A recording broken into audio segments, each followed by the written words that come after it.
America, the land of opportunity, has attracted millions of immigrants from all over the world. People escaping religious and political persecution and seeking economic freedom have come from all over the world to live in the United States of America. New York City was, and still is, a gateway for countless immigrants coming to America. Their story is reflected in the lives of immigrants throughout the country. I am one of them. In this documentary about the Federal Reserve's first 100 years of existence, we will examine how the Fed, the nation's central bank, has affected all Americans, not just immigrants who came to live the American dream.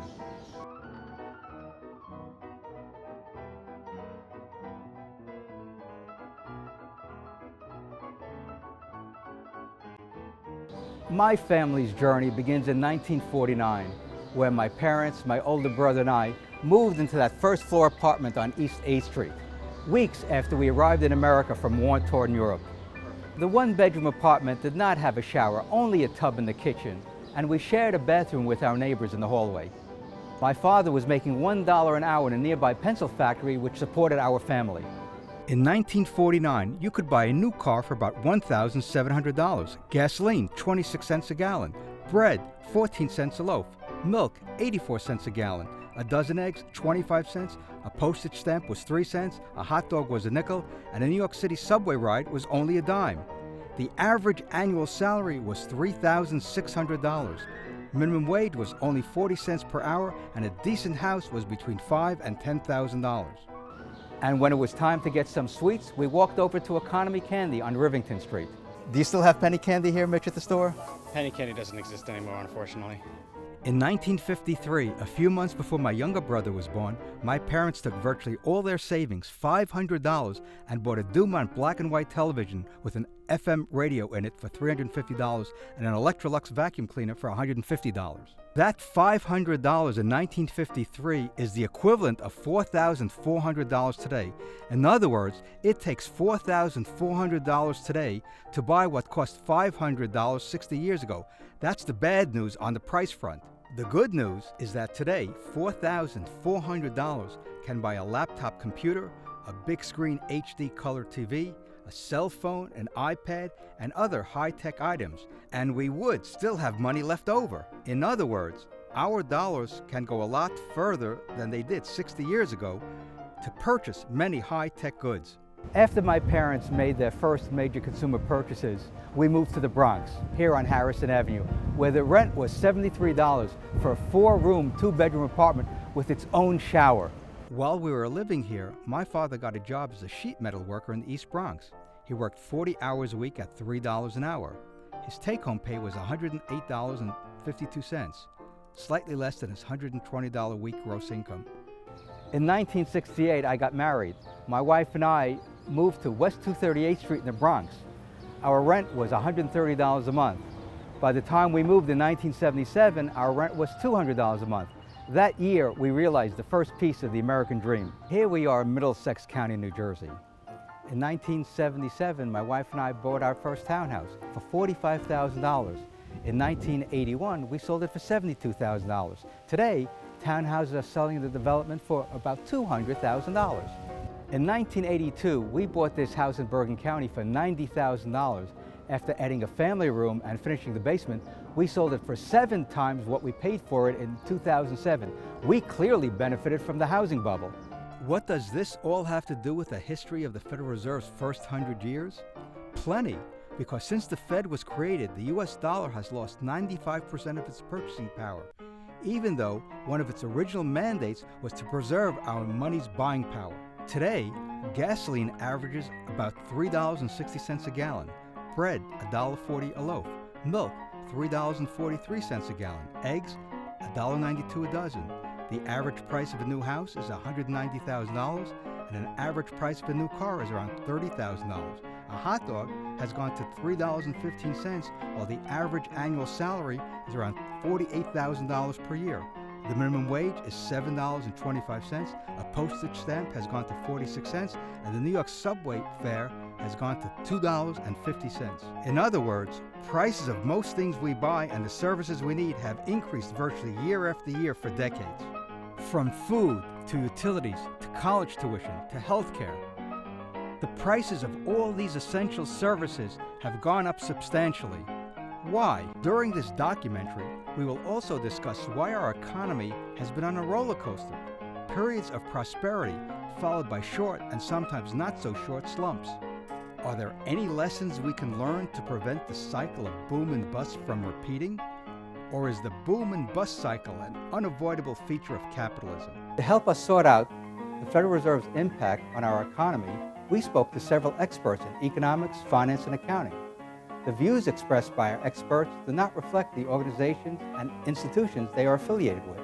We invited current and former Federal Reserve officials to give their perspectives on the Federal Reserve's first 100 years, but unfortunately, none of them accepted our invitation.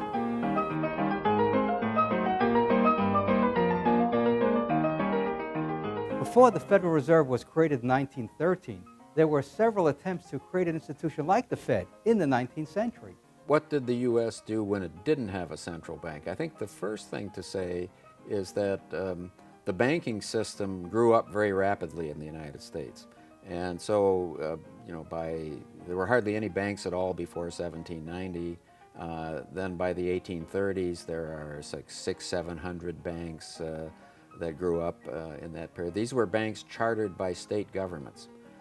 Corporations, banking corporations. There was a precursor to the Fed. It was called the Bank of the United States, and it actually was in the 18th century. It was started in 1781, and it was given a 20-year charter, and it created so much economic upheaval and political corruption that Congress did not renew its 20-year charter. Americans, right from the beginning of the country, have had suspicions of financial power, especially concentrated financial power.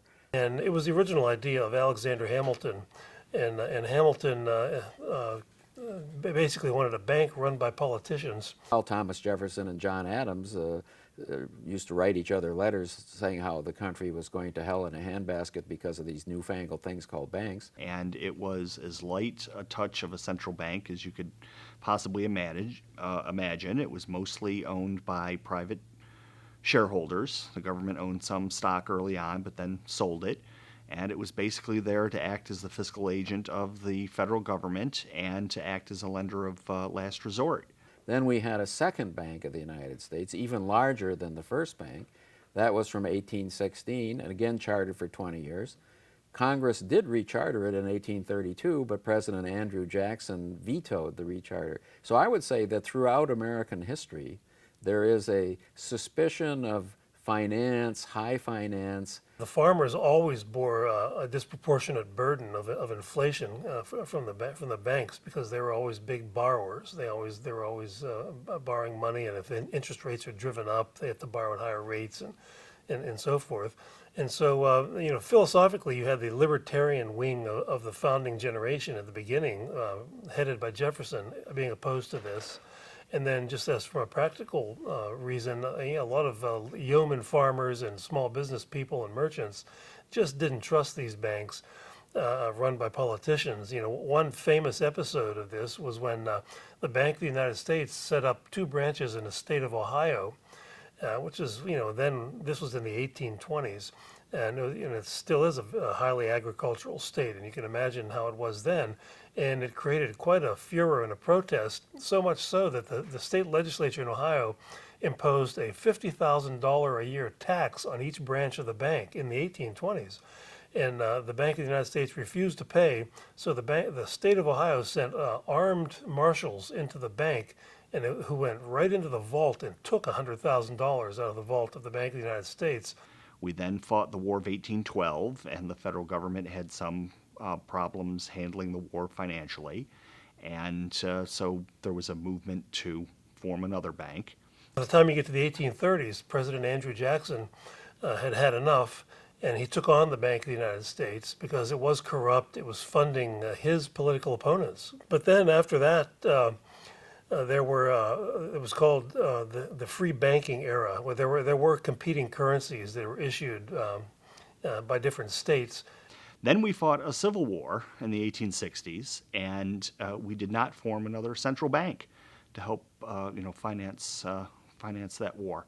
During the Civil War, Abraham Lincoln's government decided that we needed to have a system of national banks, and so the legislation of the Civil War era created the national banking system. And so, and this was always the reason. It was the reason Hamilton wanted a national bank, and it's the reason Lincoln wanted a national bank. They saw it as a vehicle for permanent political power, because they could have a bank that could print money.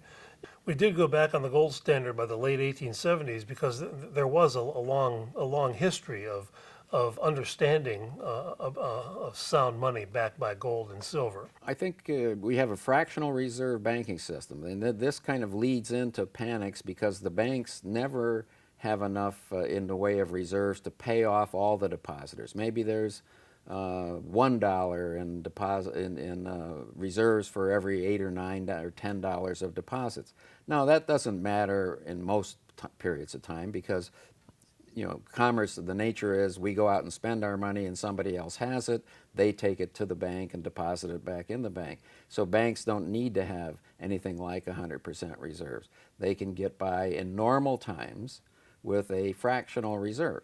But then you run into periods when people suspect the banks or they suspect something bad is going to happen, and they run on the banks and try to pull out all their deposits, and the bank never has enough to do that. So, and that kind of contributes to the bank run because everybody knows the bank doesn't have enough money to pay off everybody, so I better be in line first to take the money out.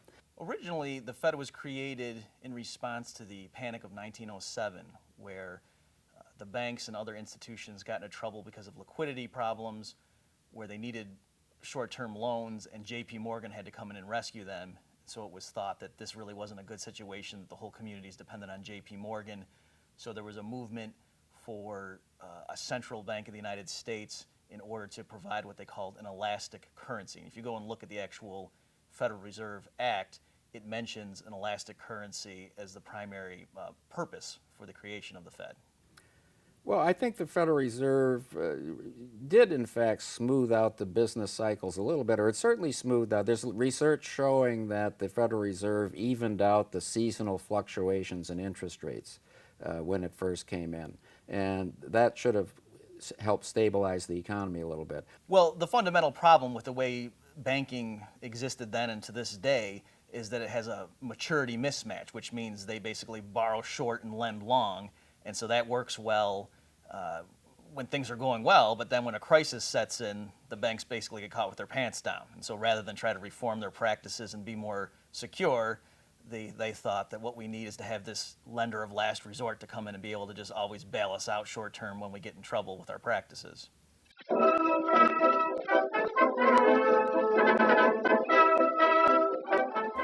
Although the United States experienced several financial panics in the 19th century, the country did not get a permanent central bank until President Woodrow Wilson signed the Federal Reserve Act on December 23, 1913. The Panic of 1907 provided a major impetus for pro-central bank forces to clamor for an American central bank. The agitation for a central bank culminated in a secret meeting that occurred on Jekyll Island off the coast of Georgia in 1910 at a resort owned by J.P. Morgan.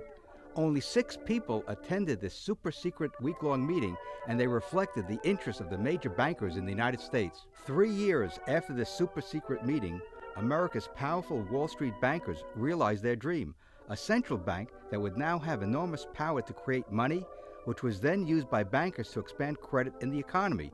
This is called easy money, or now quantitative easing. In a nutshell, the Federal Reserve has an unlimited checking account and can buy government bonds and other assets from bankers and other institutions. This is known as open market operations. Where the new money is deposited in banks, more loans can be made at lower interest rates to everyone who is seeking to borrow because the supply of credit has now increased. The Federal Reserve's easy money policies are supposed to stimulate the economy without any harmful effects. But the evidence is quite the opposite. The new money from the Fed tends to raise the price of stocks, real estate, commodities, prices in general, and of course, wages and salaries. Although wages and salaries do increase for most Americans during the boom, prices tend to rise faster than their wages. Thus, the average working American usually sees his purchasing power reduced during the cycle of boom and bust. As prices rise and the economy overheats, the Federal Reserve raises interest rates to prevent prices from getting out of hand. The economy then enters the bust phase of the cycle, which becomes inevitable because the Fed stimulated the economy in the first place. The Federal Reserve began to operate in 1914, and one of its goals was to prevent a severe or prolonged downturn in the economy. Well, I think the Federal Reserve was sort of unlucky that it came on stream in the summer and fall of 1914, just when World War I broke out. And so one might say the Federal Reserve was still a baby, but it was enlisted in the Army in World War I. Now, the war for the United States didn't start until 1917. The Fed by that time was almost 3 years old, but it still, you know, the important point was to win the war, and the government had to borrow a lot of money during the war. The Treasury issued a lot of, first they were called Liberty bonds, and after the war they were called Victory bonds. The so-called Depression of 1920 and 21 was sort of deliberately engineered by the Federal Reserve in the sense that right at the end of the World War I, price inflation was exceeding 20% annually, and of course the government had run up a huge debt. And so the federal government slashed spending by over 65% in a single year, and the Federal Reserve, to try to tamp down on price inflation, jacked up interest rates to record highs at that point. And so there was a short-term sharp depression, unemployment went up to 12%.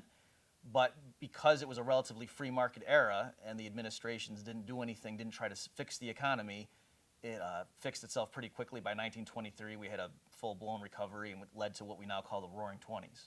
Well, there's no doubt that the 1920s were a sort of a very heady time, I would say, in U.S. history. You know, we did come out of World War I being the financial leader of the world. Before World War I, Britain and the London capital market was the top place in the world. It's where you went to borrow money if you were some other country. After World War I, New York became the financial center of the world, and the United States became the #1 country economically, and probably had been #1 economically for quite a while, but it was #1 financially. Plus, then you get all these new technologies, radio and electricity in general coming in. You know, my parents were old enough where they still called the electric refrigerator an icebox because they remembered that when they were kids, you know, the Iceman came and delivered a block of ice. And so when the electric refrigerator came along, my parents still referred to it as the icebox.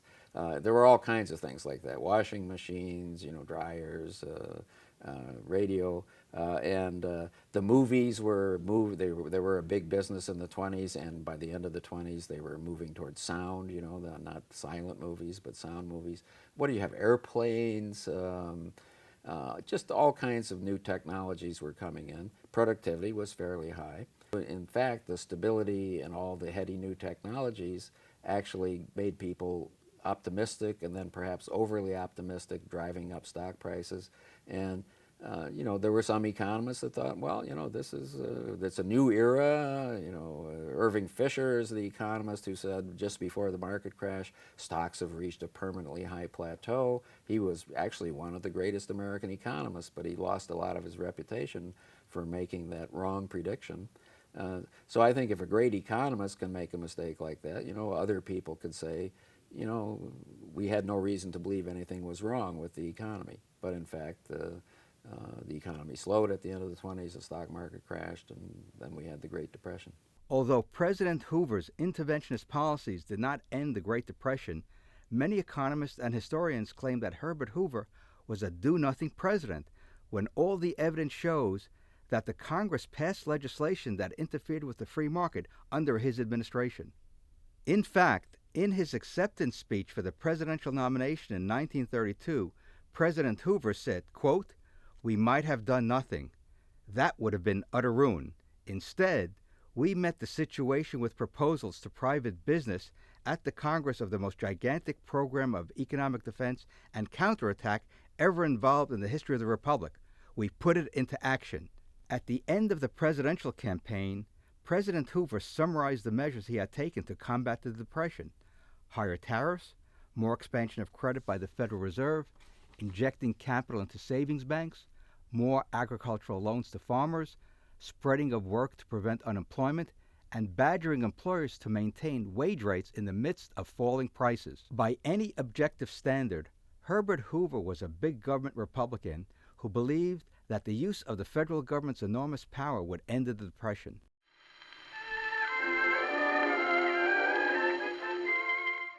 Well, as far as explanations of the Great Depression of the 1930s go, I've actually come to, accept a good part of what Milton Friedman and Anna Schwartz said, that the Depression need not have been as bad as it was, and one of the reasons it got to be as bad as it did was because of the collapse of the money supply, which dragged down the price level, which turned good bank loans into bad ones. I mean, the farmer who borrowed money thinking he's going to sell his wheat for $1 a bushel, if it turns out he only gets 50 cents a bushel for it, it's harder for him to repay his bank loan. It's funny, a lot of people describe FDR as saying he got us out of the Great Depression. And that's true in the literal sense of he was in office when the Depression was still there, and then the Depression arguably ended by the time he died, when he was still in office. And so that's the sense in which you could say vacuously FDR ended the Depression. But under any reasonable benchmark of comparing the length of previous financial crises or depressions with a small d in U.S. history, clearly the Great Depression was the longest and most agonizing one on record. I think once the Depression really got going, and I date that more from late 1930 rather than the stock market crash in 1929, you had these waves of bank failures that Friedman and Schwartz pointed to. The bank failures, we didn't have deposit insurance, that destroyed money.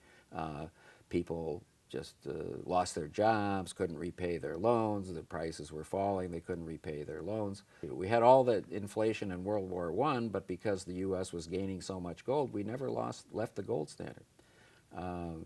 Now, the gold standard is a system that's supposed to deliver long-run price stability. If you think about it, if the price level doubled in World War I,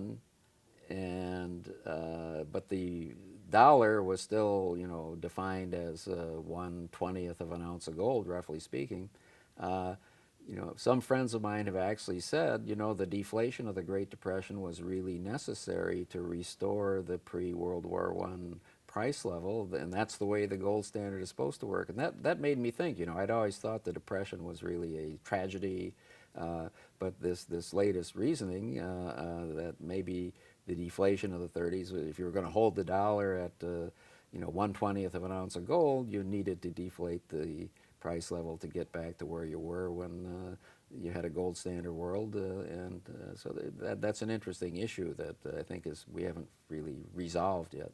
I would argue that FDR's policies during the Great Depression were a fantastic failure in the sense that he delivered the longest, most agonizing recovery in U.S. history.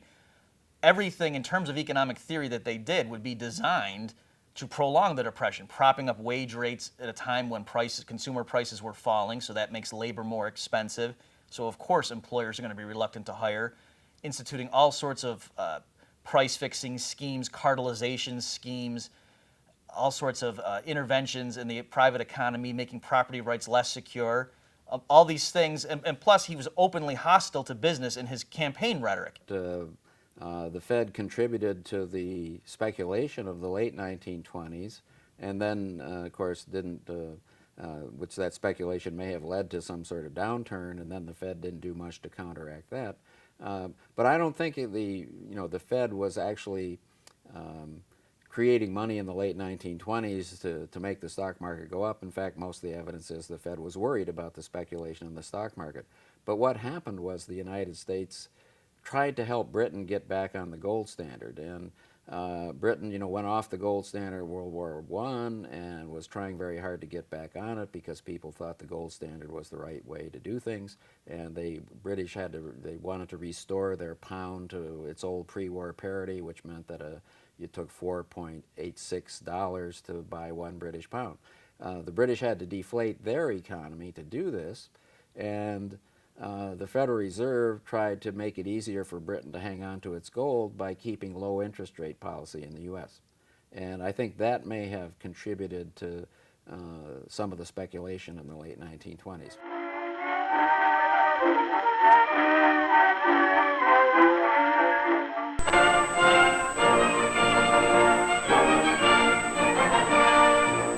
At Bretton Woods, New Hampshire, delegates from 44 allied and associate countries arrived for the opening of the United Nations Monetary and Financial Conference. invited by President Roosevelt to the first major world financial meeting since the London Conference of 1933, they will work in the seclusion of this White Mountains resort. As World War II was drawing to a close, an international conference was held in Bretton Woods, New Hampshire in 1944 to create a framework for a stable post-war global economy. At the heart of the Bretton Woods system, the U.S. dollar, which was now defined as 1/35 of an ounce of gold and only redeemable by other central banks and foreign governments, would be the key global currency for the international economy. During the post-war years, the Federal Reserve inflated the United States money supply, and billions of these dollars were used to buy foreign goods from Western Europe and Japan. These dollars eventually came back to be redeemed for gold by foreign governments and central banks. One of the spoils of World War II was that the U.S. was able to turn its paper dollars into the equivalent of gold for the free world, and that was the Bretton Woods system. To understand the Bretton Woods system, you first need to understand the classical gold standard. So under the classical gold standard, all the major governments tied their own currencies to gold at a fixed weight. So the British pound was exchanged for gold at a fixed weight, the US dollar was $20.67 for 1 ounce of gold, and so forth. In 1933, FDR ended the US participation in that system, and so now private citizens couldn't turn in their US dollars for gold. But after World War II, there was still a desire to have some sort of gold standard around the world, and what they did is they had the US dollar now be the world's reserve currency, as it were, but the US pledged to other central banks, we'll let you redeem your dollars for gold. It happened to be at the rate of $35 an ounce at this point. When we're trying to evaluate whether the Bretton Woods system was good or bad, it's useful to pick a benchmark. So compared to having no tie to gold and having all the governments of the world just have pure fiat currencies, I would say the Bretton Woods system was good in the sense that it at least imposed some discipline, that the U.S. government still was on the hook for redeeming dollars for gold at the rate of $35 an ounce. So it restrained the inflation that the Federal Reserve could engage in. At first, not only is there there have been a shortage of gold, there was a shortage of dollars. If you look at primary sources from the period, they talk about the dollar shortage. Britain, France, the rest of the developed economies of the world can't get enough dollars, even though we're acting like a fractional reserve bank vis-a-vis the rest of the free world. That changes over time as Europe rebuilds its factories and its infrastructure, and we get to the point where countries like France can actually start to take dollars that they no longer need and return them to the U.S. and ask for gold. By the late 1960s and early 1970s, the United States was rapidly losing its gold stock. On August 15, 1971, President Nixon imposed a wage price freeze to check inflation. In addition, the president also brought the post-war Bretton Woods system to a crashing end. President Nixon effectively declared the United States government bankrupt because the federal government could no longer redeem all the dollars held overseas for gold at $35 per ounce. Now the U.S. dollar was nothing more than a fiat currency.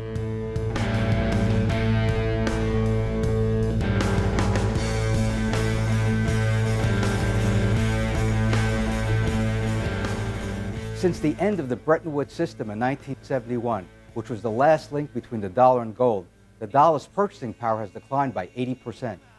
In other words, it takes more and more dollars to buy the same basket of goods that could have been bought in 1971. That's the bad news. However, because of the technological revolution, prices of television and other goods that were introduced in the 1980s and 90s, such as computers and cell phones, have declined dramatically. Another example of how free markets tend to drive down prices of all consumer goods.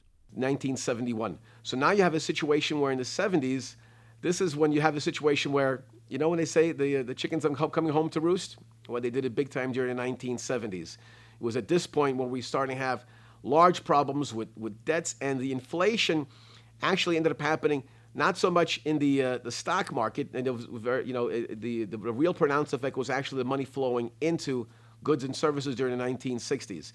And to a great extent, it's because the dollar had just a terrible year, because when you're printing too much of it, sooner or later, you're going to have what? Each individual unit of that thing that you're printing up, in this case, the US dollar, It's going to shrink in value. So you had a contraction of the real buying power of the dollar happening from 1971 onward. In the 1970s are often described as a period at the Federal Reserve of stop-go policies. There were two big problems at the time, unemployment and inflation. Sometimes the Fed would look at the rising unemployment rate and say, we got to do something about that. And what they did, of course, was ease monetary policy, trying to bring interest rates down. But in fact, the results of that easing were greater inflation, and the markets then raised interest rates instead of reducing them. So then the Federal Reserve, worried about inflation, would tighten money, but then the unemployment rate would go up again. So, you know, you're like fighting, for half a year you're fighting unemployment, then oops, that caused more inflation, so now we better spend half a year fighting inflation. It's difficult to say what the right thing for a central banker to do is if one doesn't believe in having a central bank in the first place, that these things should be left to the market economy. But given the context, when Paul Volcker came in the late 70s, I do think that his job was to get price inflation under control. And in that sense, he did the right thing, that he slowed the rate of growth in the monetary aggregates that caused interest rates to skyrocket. And it's true that that caused short-term pain, but that's what needed to be done. When Paul Volcker came in, remember, he had obviously a much different view and a different management style than prior Federal Reserve Chairman. He was intent on breaking the back of inflation, and he was intent on making sure that the dollar was a much stronger unit of value. And so interest rates rose tremendously, you know, during the late 70s into the early 80s. And keep in mind that when interest rates are rising, what is that really? That's, you know, for lack of better ways of phrasing it, like the price of money. You know, when you're borrowing, what's the price of borrowing? Whatever the interest rate you're paying. So when the interest rate rose up tremendously, that actually caused a great amount of strength for the U.S. dollar. Well, Volcker did help to stop inflation expectations. Inflation's a nasty thing because it's not just the money supply today that determines it. It's also people's expectations about what prices are going to be in the future. And he was able to wring inflation expectations out of the economy, but it came at a very high human cost in terms of unemployment and lost output. The 1980s, much like the 1920s, is a mixed record because on the one hand, you do have marginal tax rate cuts, of course, associated with Ronald Reagan, the supply side movement, and I would argue those were a good thing that provided legitimate grounds for economic growth. On the other hand, you still had the Federal Reserve inflating the market, pumping up the monetary aggregates and so on. And what's really funny is that Paul Volcker arguably pumped up the stock market with his policies after curbing inflation, then decided to let it rip once he got it under control. The market zoomed, and then Volcker steps down, hands the keys over to Alan Greenspan, who comes in, and the market has an awful crash in '87, right when he is new on the job. So that's sort of one of the ironies of history, that maybe Volcker saw that coming. I would explain the stock market crash of 1987 in much the way that I would explain the crash of '29, that during the 80s, the Federal Reserve, after curbing inflation early on, decided to open the spigots, pumped up the markets, the stock market was soaring. Volcker, perhaps afraid of the rising price inflation and other things overheating, decided to back off and then handed the keys over to Alan Greenspan, who came in, and then a few months later we saw the market correct, which the euphemism is accurate, I would say, and came down sharply. In terms of the crash that occurred, we know that the 1980s were a very strong period of time. So the 1987 crash was more of an anomaly more than it was really an auguring in what was happening with the general economy. Because bottom line is, when you look back on that moment, it was an anomaly where you had factors of too much margin borrowing and some other influences that came out of the stock market, which converged in 1987. What happened in 1987 with the stock market was not an extension of all of a sudden the market said, oh my God, the economy is doing horribly. Nothing really bad happened. Keep in mind, part of the move in 1987 also happened from 1986 when the Tax Reform Act occurred, and there was changes in things such as capital gains and some other things which caused a confluence of factors that ended up having the 1987 crash occur. But it was not a crash in the sense of like something that augured in structural changes in the economy. The economy kept on booming, thereafter. The economy kept on doing well right into the 1990s. So that was a one-off stock market event and not something that told us that there was a deeper problem with the U.S. economy.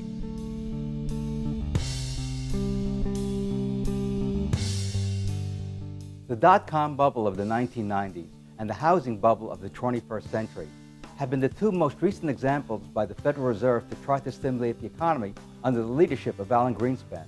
As money manager William Fleckenstein writes in his book, Greenspan's Bubbles, quote, "Prices go to the sky and then fall through the floor. Human beings can't help themselves, but the bubbles in U.S. stocks and real estate didn't just happen. These costly distortions were instigated and financed by Alan Greenspan's Federal Reserve." Well, I think the Federal Reserve maybe kept interest rates too low too long in the late 1990s, just as it did in the 1920s. In the 1920s, our low interest rate policy was designed to help Britain. I think in the late 1990s, the Federal Reserve's low interest policies were because of some financial crises elsewhere in the world. The Asian financial crisis in 1997, the Russia long-term capital financial crisis of 1998. The Federal Reserve at that time was already beginning to act a little bit like the central bank of the whole world. At the very end of the 90s, we were worried about a problem which we called Y2K. We had this fear that all the computers, including the ones that ran the ATMs, were going to just stop working on January 1st in the year 2000. And so the Federal Reserve actually was worried about this. What if you went to your ATM and you couldn't get money out? So in the late 1999, they increased the monetary base a great deal and printed up a lot of currency and put it out there in the banks, so that if the ATMs weren't working, you'd always be able to go in and get money in the bank. And the monetary base took a big spike then. And this was right at the end of 1999. But the last 1,000 points from 4,000 to 5,000 on the NASDAQ actually occurred from November 99 into March 2000. And that's just at the time when the Fed had a huge expansion of the monetary base, worried about Y2K. So I think in that, that kind of tells me that the Fed, of course, wasn't trying to cause the dot-com bubble. It was trying to prevent Y2K from causing us problems. So during the 1990s, you started seeing where the Federal Reserve, through its member banks, was doing more intervention in the stock market per se. Remember, keep in mind that one of the things that happened in the wake of 1987 was the executive order that created the Working Group on Capital Markets, which basically allowed, for the first time in decades, the government the ability, through the Federal Reserve and the Treasury and some other officials in the government, where they can be able to intervene in the stock market. When you're artificially, rising the price of anything in terms of a bubble, that's when the bubble started forming with the stock market, and the roller coaster ride started going into the year 2000, 2001, and onward into 2008. You have those kind of stimulus, so it's going to be just like when you have a pool. If you have the hand pushing through the pool, you're going to cause these artificial waves that occur, the ebbs and flows. So the Federal Reserve in that year, many people rated it highly because they saw the good aspects of it, but they forget that you're going to have to pay for it on the other side. So you had some terrible times for the economy and the stock market in the post-2000. I would argue that Alan Greenspan's entire tenure was characterized by him turning on the monetary spigots whenever it seemed there was a crisis in the markets. And this, of course, led to the so-called Greenspan put. But you saw that when he first came in, faced with the 87 market crash, he inflated. That allegedly fixed the problem. His policies were in place during the 1990s when we had the dot-com bubble, and economists have gone and looked at his policies and argued that it was because of being overly loose that contributed to that. And then, of course, once the dot-com bubble crashed, Greenspan once again rode to the rescue. They called him the maestro at the time, and he gave us the housing bubble. So you see that Greenspan's playbook was to say, if there seems to be a problem, let's just throw money at it, literally, that we create out of thin air. I think the Fed policies probably did contribute to the housing bubble. Now, should the Fed have known better? I think they should have known better, because there was a man at the Federal Reserve, Edward Gramlich, who had been a member of the Federal Reserve Board, and his specialty was study mortgage markets and housing markets. And while he was inside the Fed, he had, detected that there were some irregularities. There was too much activity in housing, and that maybe some of these bad loans were being made. And he actually reported this to Alan Greenspan. And Greenspan said, well, I'm not sure the markets will take care of it or something like that, and we don't want to get totally alarmed. So I think the Fed did have reason, should have had reason to detect the housing bubble, and in fact, it ignored some of the evidence that there was a housing bubble. Well, I think you have to disentangle the two problems. Okay, you have the tech bubble, which I think has some less serious sources of concern, and then you have the housing bubble, which is essentially a major collapse of the financial system. If you think about what the tech bubble was, it was a lot of overinvestment in the tech center of the stock market. And so, you get an aggregate demand shift outwards, the prices for those stocks go up, and eventually people in the market realize that those tech stocks didn't have the appropriate fundamentals for the prices they were trading at, and so the bottom fell out of the market.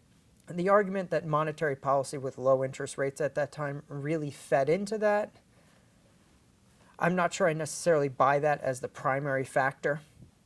I think Greenspan's view of there's irrational exuberance in that market probably is correct, in the sense that had he raised interest rates to 2 or 3 or 4 or 5%, by significantly raise them, I'm not sure that the bubble would not have happened. I think the housing bubble, though, is much more problematic. Many factors working together caused the housing bubble. The tech bubble, when it burst, really affected some investment banks and individual investors, but it didn't lead to the massive economic slowdown that the housing bubble bursting and eventually leading into the financial crisis was. One way of gauging just how absurd our policies have become in this financial crisis is the so-called zero interest rate policy that Ben Bernanke has delivered. Interest rates are prices. They're signals that allow people to coordinate their activities, savers and investors. And when the Fed comes in and push interest rates down to zero, that's effectively destroying one major channel of information. It's not the case that the actual interest rate should be 0%. And so Bernanke's not doing us any favors by having that policy in place. All it's doing is making people not willing to save as much. It's causing investors to take on very risky investments because they're having to go out on the yield curve now because traditional returns are so low. Corporate pensions now are all thrown out of whack because now, with interest rates being 0%, their liabilities and assets are mismatched. So there's all sorts of problems that Bernanke's policy is giving us and spawning, I would argue, different bubbles. So the real question we have to ask is, why is the housing bubble bursting and leading into a financial crisis? Why was that so different than the other bubbles bursting that we've had in the past? And the easy answer is you can start pointing to individual people and you can blame them.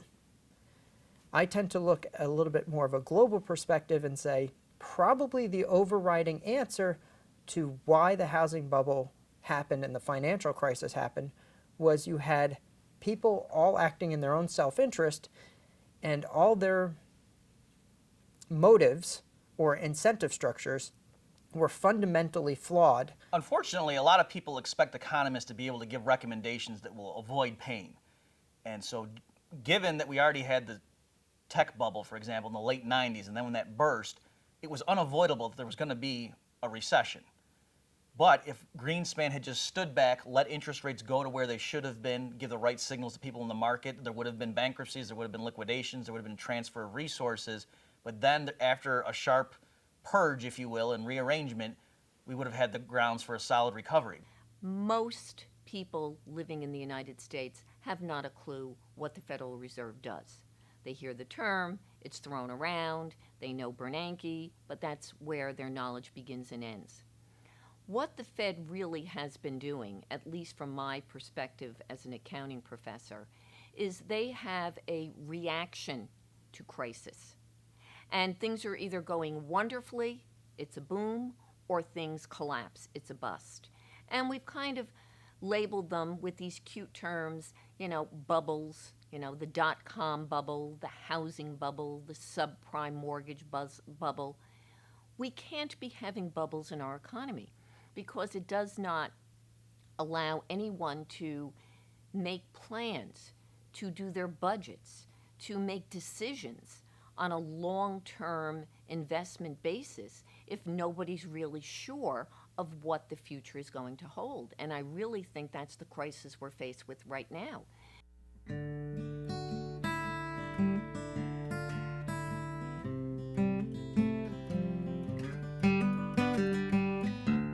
As the housing bubble burst in 2006 and 2007, and the stock market peaking in late 2007, financial institutions that got caught up in the housing bubble were under severe financial pressure.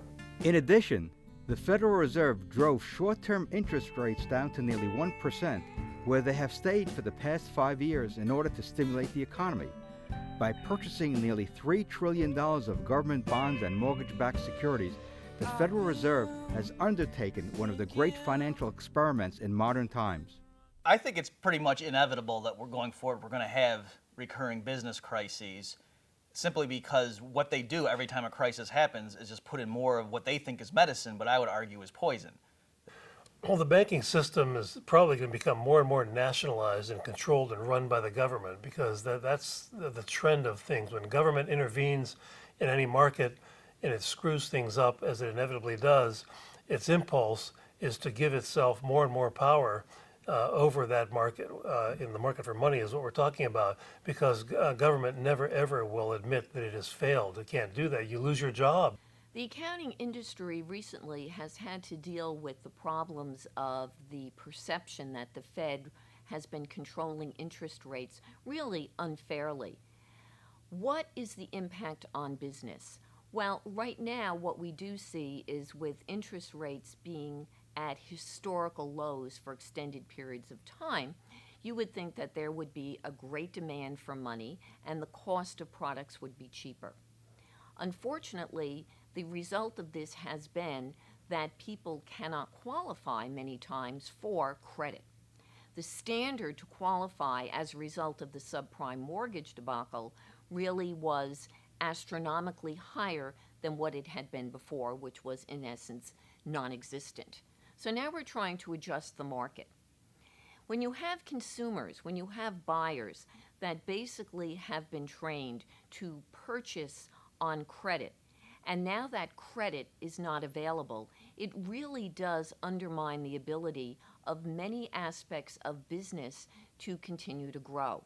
Perfect example is the automobile industry.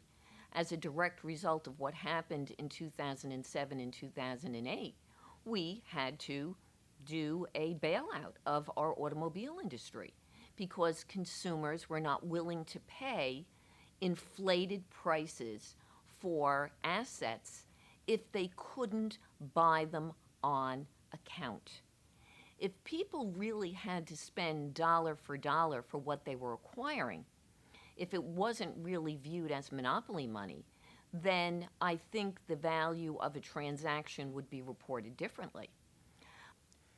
It's ironic, when Ben Bernanke began his massive quantitative easing purchases, people at the time were saying, we don't need to worry about runaway price inflation because Bernanke's doing this as monetary policy. It's not as if he's monetizing the debt, which is what happens in backwater countries and causes hyperinflation. Well, the reason that's funny is that in 2011, 77% of the net debt issued by the Treasury ended up on the Fed's balance sheet. And so my question is, at what percentage do we start calling it monetizing the debt? Suppose Bernanke literally absorbs 100% of the government's budget deficit in a given year. Is that going to be counted as monetizing the debt? So the U.S. government right now enjoys tremendous prestige. Investors have confidence. They actually take Bernanke at his word that he's going to watch the indicators and not let price inflation get out of hand. So it's not baked into the cake. They could turn the ship around if they wanted to, but so far they certainly are going down the path of monetizing the debt, which paves the ground for runaway inflation. I don't have any faith in the political process. I think realistically what has to happen if we're ever to get out of the mess government has dug us into is the United States needs to be broken up into maybe 50 different countries and have a few of them like Estonia who are devoted to having a free society, and let other countries like the country of Obama land have a large welfare state or socialism, with pictures of Karl Marx in all the schoolrooms, and then tell them good luck. The Fed is supposed to be the bank of last resort. The Fed has become the go-to bank. The Fed has become the answer to corporate America's problems. And it has not trickled down to benefit Main Street. And that is where the disparity lies.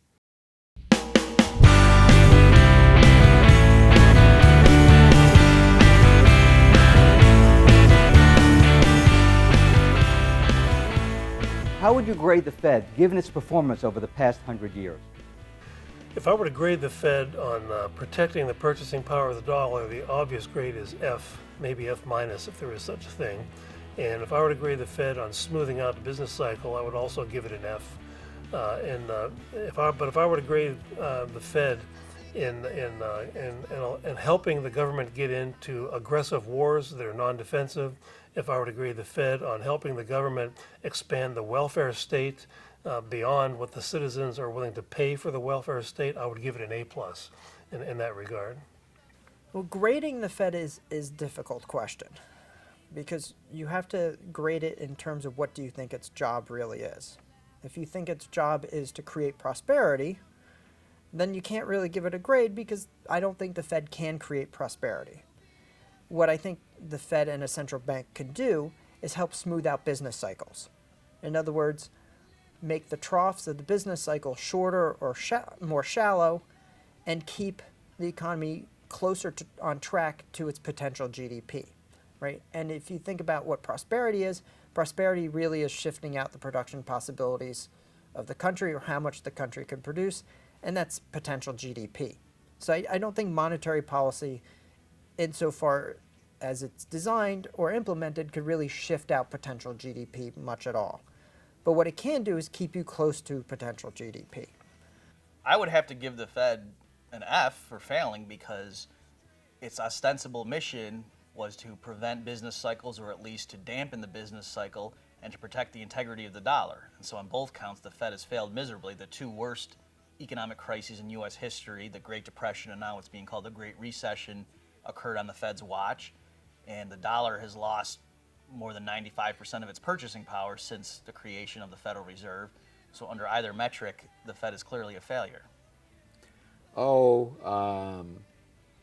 In this age of great inflation, how would I grade the Fed? Well, since we are in an age of great inflation, I would say there were some periods when the Fed maybe did A minus. There were some periods when it C minus or D. Its overall average might be B minus. What lessons can we learn from the experts we just heard from and the evidence presented through this documentary about the Federal Reserve's performance during the past 100 years? If we evaluate an organization or an institution's performance by what it promises when it was created, the Federal Reserve clearly has failed the American people. The U.S. dollar has lost more than 95% of its purchasing power since the Federal Reserve was created, and the cost of living has skyrocketed since President Nixon severed the last link between the dollar and gold in 1971. Instead of ending or smoothing out the business cycle, the U.S. economy had a major short depression in 1920-21, the Great Depression that lasted more than 10 years in the 1930s, and a series of recessions and depressions since the end of World War II. But for the average person who is not a Fed watcher, understanding how the central bank works is essential to realizing how the Federal Reserve has an enormous impact on our lives. Whether the Federal Reserve can get its act together and fulfill its promise of 1913 to the American people to maintain the purchasing power of the dollar and end the cycle of boom and bust should be the Fed's priority for the next 100 years.